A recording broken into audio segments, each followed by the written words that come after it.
Leovaughni, Yeah, man. How you doing? how goes? I'm I good. am good, I am good. You know, the internet have a way for act up, you know. The analysts, Mm-hmm. welcome. Yeah, man, the internet have a way for act up. But before you tell us all the hard work of an analyst and how you help to make the billions for persons, night viewers, welcome to Money Matters. Yeah, man. We have to introduce you in a particular way to Money Matters. You understand? Everybody get them one thing, a different way. All right. All right. So my producer going to add to the fresh topic with the analyst. Still I count all money, I mean not job for no new money yet. Hey, when you make a dollar, you fi spin it. You fi turn it around and spin it. Millions the inna the billy. No I want bag of teeth when you see me. Boom, fresh cash, fresh cash, fresh cash, fresh cash, fresh cash, fresh cash, fresh cash, fresh cash. Hey, All right. that's all like we fresh Yeah, man. cash. Yeah, man. Mm-hmm. After Yeah. your work, you see we work in investments. So after you work the money, if you don't invest, that will run it from you. And you have to Yeah. turn, get fresh cash. Right? So it's a Yeah. fresh money, no lockdown. Yeah, man. Mm-hmm. Fresh. First time we have an analyst on the program like this. So Okay. welcome to Money Matters All right. Monday. All right. Happy to Yeah. be here. Yeah, man. What's up? Now, well, for persons who are not sure, I have a comment that I have to respond to, but I want them to all know who you are, sir. Okay. That's all. Okay. Then we take it. All right. So yeah. So I'm an analyst. At JMMB. So basically, what I look at for the company is I would look on any assets. So that's whether stocks or bonds that the company is going to invest in, and the company or the company's funds, and then basically review it and see if it's something worth investing in for clients, for the company. Yeah, so just basically forming an opinion on that. Of course, that's very important because if you put the money in the wrong investments, you know, you can have a problem. So of course, you see what's happening now, for example, in China with this construction company, development company that look like it's having problems and it creating problems in the US market. So yeah, it's a very tedious job, but it's something that needs to be done in order to ensure proper running of the financial system and to make sure that, you know, person's money go in the right places. So yeah, man, it's something that's very important. You have to repeat. You have to repeat that because you say the job of an analyst, it is so critical that you have to make sure that the Hmm. right decision is made to make the Yeah, right investment because it has repercussion. the repercussions. Because I mean, so how you look at it sometimes, persons say, for example, like when the market is hot. So we know since 2015, basically the stock market has been on fire up till, you know, last year, right? So during those times, persons will say, no man, just buy anything, you know, everything go up, right? But the thing is, when the you know, things got bad and things, and then as this phrase would go, it's like basically when you see the tide come in, you can see who's swimming out there naked. They can see, oh, who don't do the proper homework and just buy anything, and then when, you know, things come down, then you have problems. So So you know, buying anything mean you will lose everything. you can lose it. No, because yeah, because what will happen, you know, in a good times, as I said, rising tide lift all boats. So persons will just buy everything and everything nice and they're making money, and you talk to them and it's like just that. But when the times now get a little bit tighter, is when you realize, you know, why it's very important to do due diligence, to not make sure that you have the right assets and not the one them that basically just treading water when the times get a little rougher. So that's why it's very important. You know, and it goes a broad range of assets. So as I said, it's stocks, bonds, you know, different structured products, yeah, you name it. It's just looking at those things and see if it's suitable for investors. Yeah, because you represent a very lovable company in Jamaica. Yeah, man. People Yeah. love the brand. People love the Hmm. brand. Yeah, they love the brand. Yeah. So a lot of investors would normally flock to the JMB. Yeah, it's no big secret, right? From years, it was built on a particular reputation, right, of Mrs. Duncan. So that legacy is there. Yeah, so it still remains, yeah. And it still remains. So Keith is carrying it on, right? You are not representing just any small investment house. It is also it is also a listed entity on the Jamaica Stock Exchange, right? And what is interesting is that our followers would normally give comments and things like that before the show. I had one this afternoon. Yeah, I had one this afternoon from one of my regular Money Matters fans. And it was simple this. I don't like how JMB share price I go because it looks like it's coming down for some unknown reasons, you know. And I am saying, you know, interestingly, if it come down more, I'm going to buy because sometimes I can't comment on that at all. Of course, working at the entity, yeah, it's best not to speak on it as a listed entity. So, so I can't really comment on that in terms of you know, if you should buy it or not. I would suggest though, for persons out there that question it, to seek like a third party. So, for example, another brokerage house, and see what their opinion is, because generally you don't really want to take the opinion from the brokerage house about the brokerage house. You want to look as an independent third party. So so I will speak to that. So I hear you and I hear that viewer, but I can't answer that question. I can't speak to that. Yes, Leo. Yes, Leo. Thanks. In the finance field, we call it a proper due diligence. Sim is saying hi to you. I'm not sure if you know her, but I know her. So hi. She used to be there as well. Okay. Yeah. Okay. Simone, she used to be there. So yeah.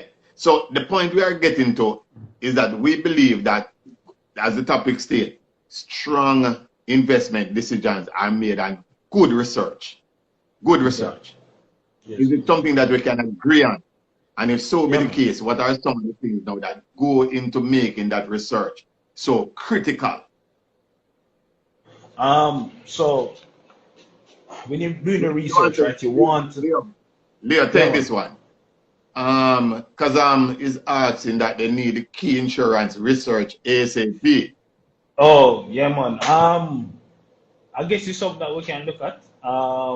As to the timing, I can't give you a time, but I think that's something in our coverage universe. But in like securities, listed securities that we look at. So I guess we'll see. I forgot to take it and do some homework on it and see what's going on there. But I can understand. I mean, it's it's trading a lot now in the market, so there's persons interested. So yeah, man, that's what we can take and work on. When you promise Money Matters from anything, you have to deliver. And as I said, I'm gonna take it home and see what's going on with it. Gonna do some homework on it, but at the same time, though, I can't make any guarantees that it's gonna be ready next week or 2 weeks. But something like that. Fair enough. Fair enough. We're supposed to be having another colleague from JMB, yeah. So we have technical challenges from time to time. We are buffering right now with the internet. So bear with us. It's only 30 minutes, only half hour. So we take what we can get, especially when we have the... Yeah, but I see this question here. Yes, we have a piece done on the Barita IPO. APO, sorry. It is available. I guess you can reach out to your rep and get access. But yeah, man, it's there.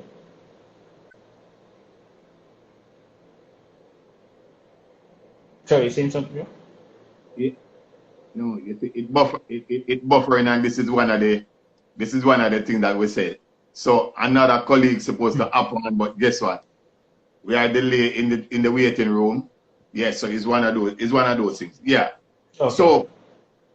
So we are saying now that one of the funny things, is that you have finance students leaving schools and stuff, and they say, boy, I want to get into an investment house. And, they keep asking me, because I mentor finally a finance student, and everybody want to go into an investment house because they like the sound of research and analysis and analysts. I want to be this. So is there join the job?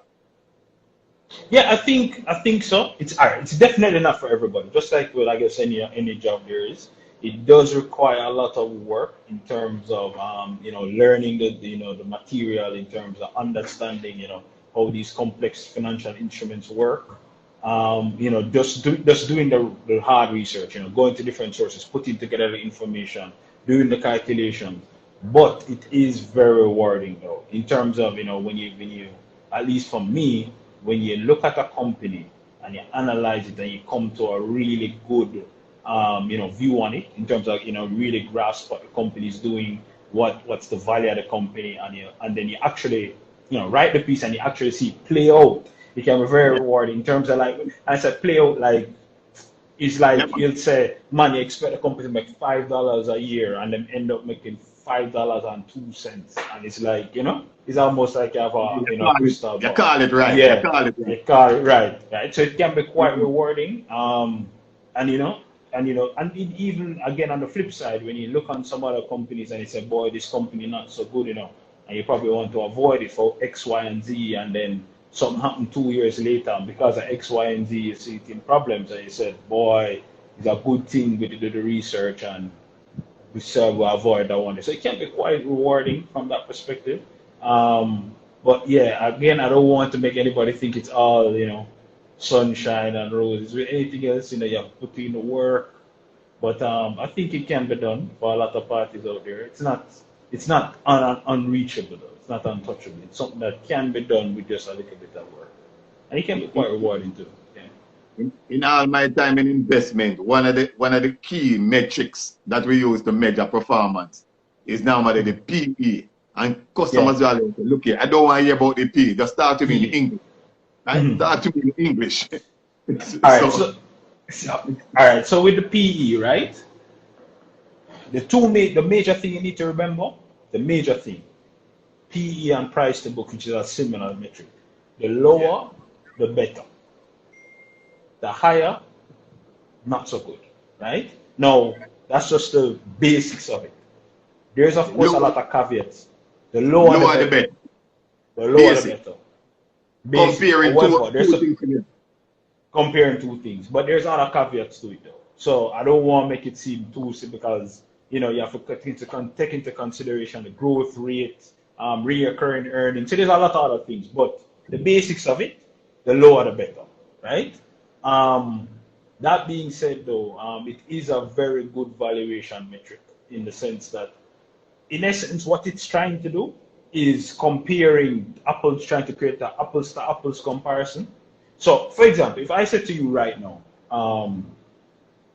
I bought a brand new X5 BMW for $5 million, would you say I get a deal or not? Can't tell. I've compared with something else.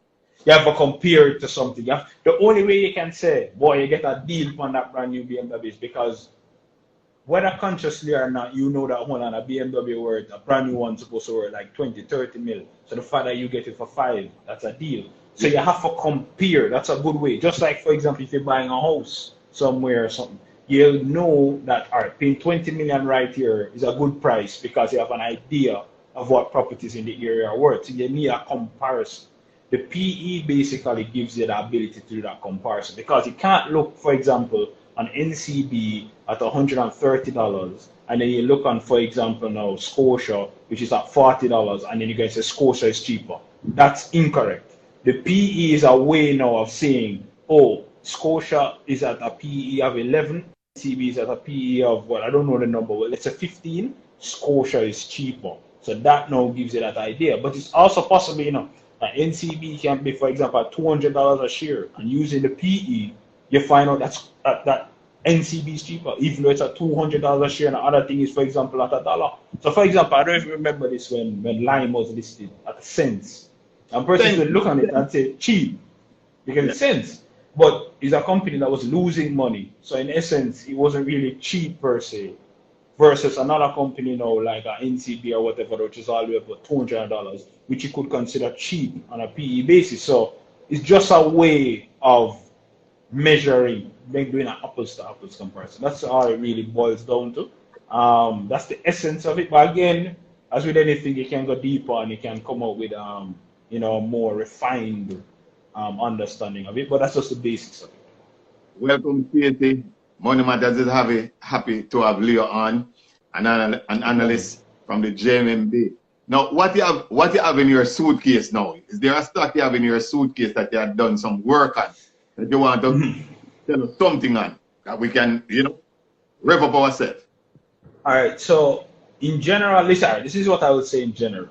I don't really have any particular stock pick, and the reason why, again, I try not to do that like here is because it's, even though we know that when you make a recommendation, it's as at a point in time. No, I like when you can easily have follow-up. So what I will recommend to the viewers is that, of course, on JMMB, you can contact your rep, you can get a list of the most recent recommendations and so you can actually get a more up-to-date view.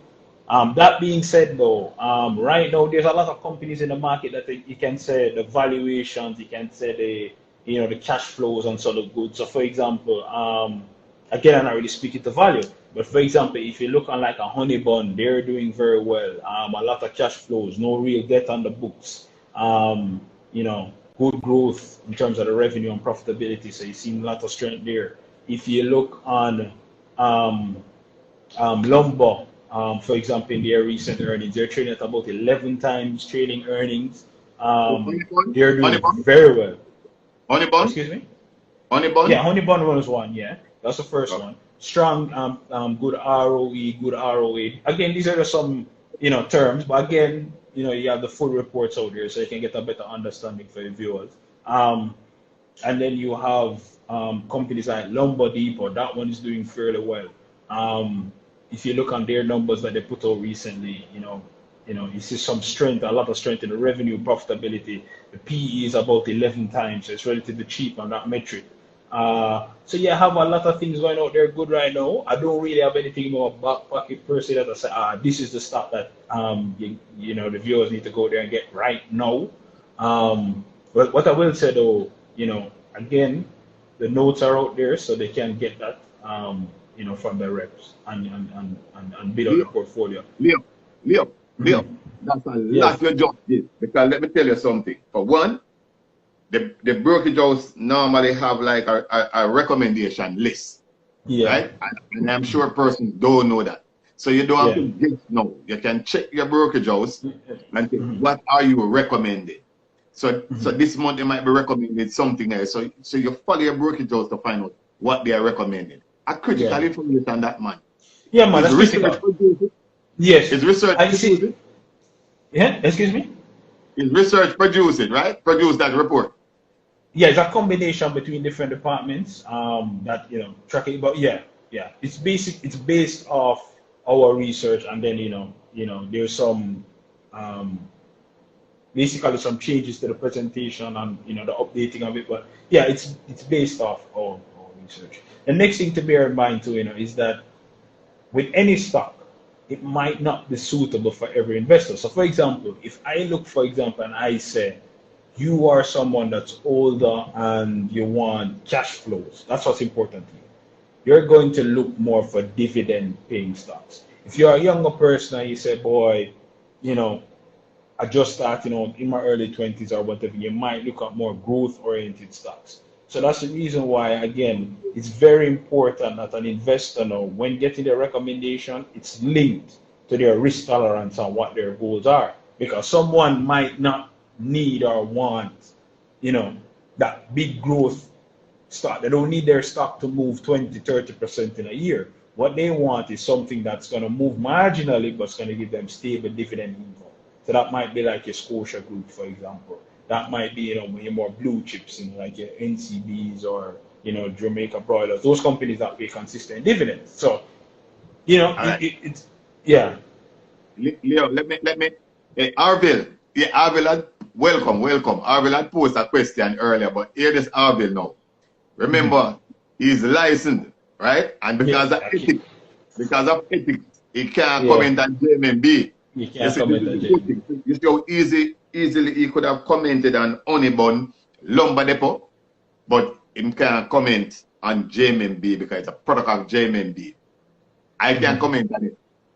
Right? Yeah, you can't comment. I can't comment. And it's a standard practice. I say like an analyst from, I don't know, NCB wouldn't really speak on NCB stock. Man. That's what I said.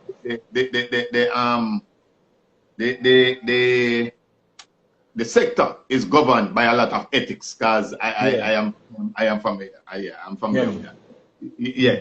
But you gave me a lot because Onibon is a listed company that I've never looked at.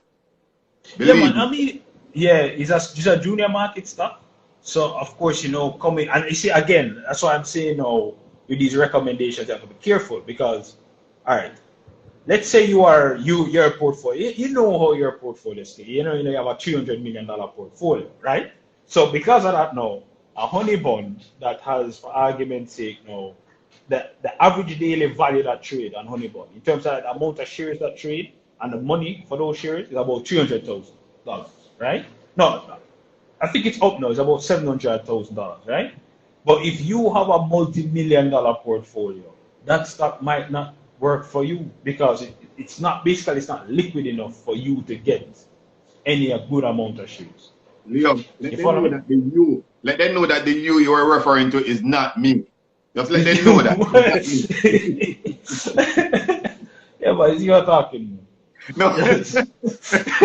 So you see, for someone like me, with my, more, normal portfolio, for me, I might look on a honey bun and say, yeah, man, I can buy some of this for my portfolio. So, it's just, yeah, man. Now, I have like Cygnus and Main Events, Supreme Ventures, Mayberg, Jamaican Equities, Fast Rich. Those are my play for now because I am still looking for dividend. And you're right. At my age, I am looking for some dividends. So those are my play for real. Grace. Yeah. Those are my my play. Some blue chips. Yeah. So again, that's the reason why when making recommendations on stocks in general, you have to tailor it to the end user. So I might look on a stock and say the stock is at, for argument's sake, $3 and I think it can go to $10. Now, persons would say, hold on, that's a lot of return, I need to go buy that. But if the stock is very volatile and you're not willing to take that risk with the volatility, then it might not be for you, even though it has the potential for a lot of upside. So it's a very tailored, it's a very tailored product. It shouldn't be sold as a catch-all.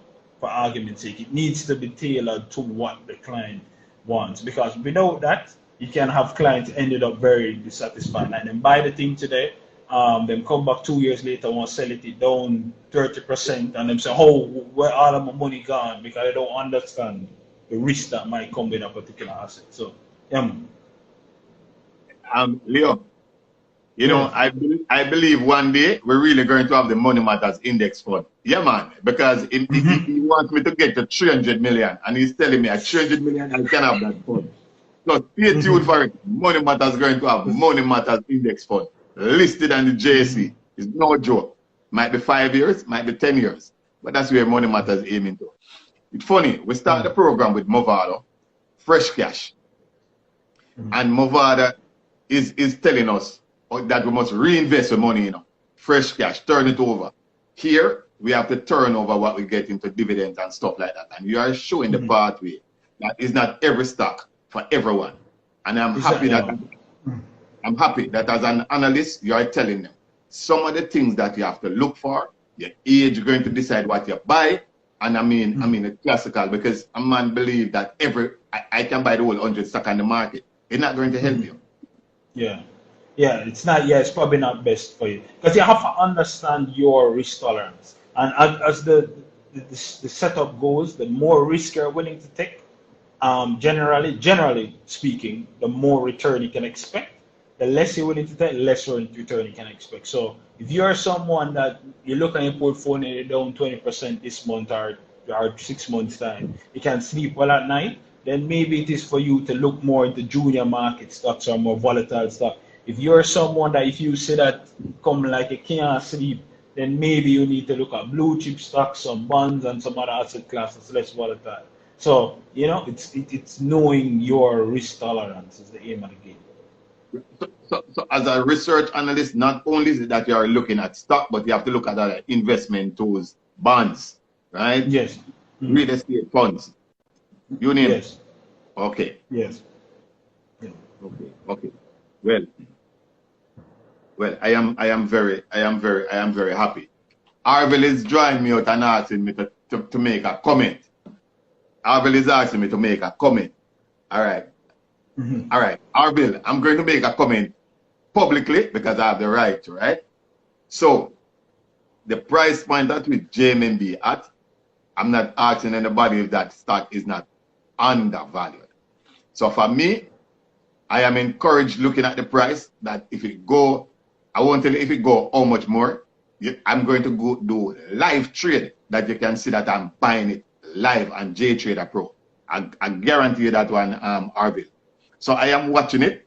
And I am looking at the price point. So that's my comment. That's Money Matters comment, right? The moment if it dip for different reason, I can tell you. For me, it will be a sweeter deal, and that's when you will see me go join my live today. I am going live trade JTrader Pro just to buy JMB. That's what I would be saying. So you don't have to even guess. Anytime you see me going live in the day, prepare. It is because I'm going to do a live trade on JTrader Pro. Yeah? So that's my comment. Okay. That's my comment. You think it makes sense, Leo? I can't comment on that at all. I think like if you want to go live with it, you know, that so people can see what you're doing and know that you're putting your money whereabouts is fine. As to what you're buying, I can't comment on that at all. And it's not 300 million. It's not 300 million either. But. So, okay, just 200. but we definitely share with the Money Matters family what we are doing, and we do it regular because that is it. So they know the Money Matters portfolio. They know it is made up of 10 aggressive stocks, and that is it. We watch that. I need to ask you a question for those because I got this private comment. Is that do you need to be part of the CFA to be in the analyst pool? And because quite a bit of persons rounding up and going towards that once they want to get into investment banking. Is it necessary? You don't have to have it, but what I think is happening in the space now is that it's becoming almost standard. So several years ago, it wasn't that popular, but because it's so popular now in the space, it becomes a have to. It's kind of like, for example, I don't know if you remember this, some time ago when you could leave high school, for example, and get a bank teller work.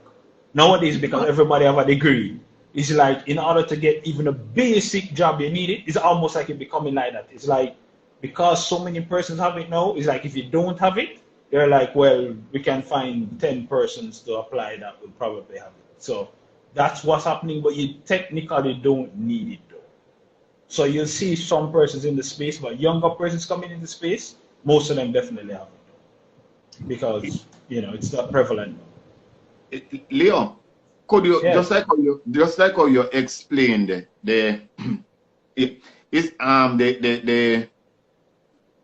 like how you explained the PE so sharp, right? Yeah. Versus understanding like you have to compare two bread, which one, you know, the ingredients that make it up. In terms of the cross-listed stocks, is there an advantage if it is cross-listed between? Is there any advantage? I'm not sure. What should we take away from cross-listed? So the advantage to the company of being cross-listed is that you get. Remember, just being a listed entity gives you some level of prominence. So when you cross-list the entity, let's say Jamaica and Trinidad or whatever, it gives you prominence, of course, in Jamaica, and it gives you prominence in Trinidad. What's happening, though, I think, what the theories out there, the idea out there that I'm hearing from several parties is basically some stocks now between that least cross city between Trinidad and Jamaica, and I'm responding to this comment here. Okay. And yeah, and then and some stocks like NC, not NCB, Guardian, for example, right? Yeah. There's like an arbitrage that's taking place where persons will do intra-member movement. For example, like they have shares in Trinidad and then they bring the shares to the JC and then they sell them for different reasons. The idea sometimes is, for example, to get access to FX is the theory that I'm hearing out there. That's the idea, and I guess so basically it's that arbitraging where if the stocks are more expensive. So all right, so imagine it like this. Perfect example. So let's say you live on a street, right? Live on a street. Yeah. And somebody up the road, just right up the road from you, is selling oranges for argument's sake, $100 a pound, right? Somebody down the road is selling same oranges for $200 a pound, for argument's sake, right? Now, what's gonna happen is that you're gonna have some level of arbitrage. What's gonna happen? Up the road, buy the one for 100, and probably go to the person on the other side of the road and sell it to them. And say, I can sell these oranges for 150. I can sell it for 200 anyway, so sell it to 150. When they do that, it's like it tries to make the prices kind of come into equilibrium because the person that's selling it for 100 see extra demand for their product. Everybody does a pass them a buy orange, right? So them say, all right, I'm gonna move up the price. The person on the other side that's selling for 200 realize that everybody are coming and sell them orange, so they're gonna move down their price. Gonna just like get oranges. So it's like it levels out the prices. So what happened when you cross this entities? Someone looks in Trinidad, and granted you have some currency conversion, but if you look in Trinidad and all things equally, trading at $40 in Trinidad and $35 out there, then persons are gonna start. Well, the opposite. If it's selling at $40 out there, for example, and $35 in Trinidad, persons are gonna start buying it up in Trinidad and coming out here to sell it because it's more expensive here and it's gonna push. So that the prices have to kind of be forced in alignment. So yeah, and then maybe for different market reasons, because the market isn't perfectly efficient, that transaction seems to be flowing probably one way, because the market isn't really efficient. Meaning, it's not like you can easily move capital between markets. So then that creates frictions, which kind of messes up that whole equation. But yeah, so that's the idea behind it. That might create some problems. So the liquidity and so it might be more liquid. It might be more liquid in one. Scarce in the other, so that force the price. Okay. That can force the price. Yeah. So between liquidity and the price difference, 14 in one, 35 in one, you create a. Yeah. Leo, guess what? MoneyMatters Monday done. Okay. All right. Hey, any parting shots? Any parting shots, my friend? Because it's a pleasure having you. Any parting shots? Any takeaway that you want to leave? No. It's good really to be here engaging with it. It's glad to see more persons involved in the market. In terms of your viewers here. Just a simple takeaway. Don't fear the idea of investing. Just like with anything else. Just go out there, get yourself educated, get familiar with some of the basics, and see if investing is for you. I mean, as long as your risk tolerance is there, just see if it's for you. And yeah, because at the end of the day, you really want to start investing when you're younger. Find a product that you can work with in terms of the risk, the reward that you're seeking, and you take it from there. All right. Well. Key insurance is one that they ask you to research and come back. And I know they're going to DM me after this and tell me others. I'm going to set it up for you the next time around that you would come with those, because your research on what you have done tonight, it expands our mind without a doubt. And we are grateful. And another Money Matters Monday. And as we say, fresh cash, reinvest.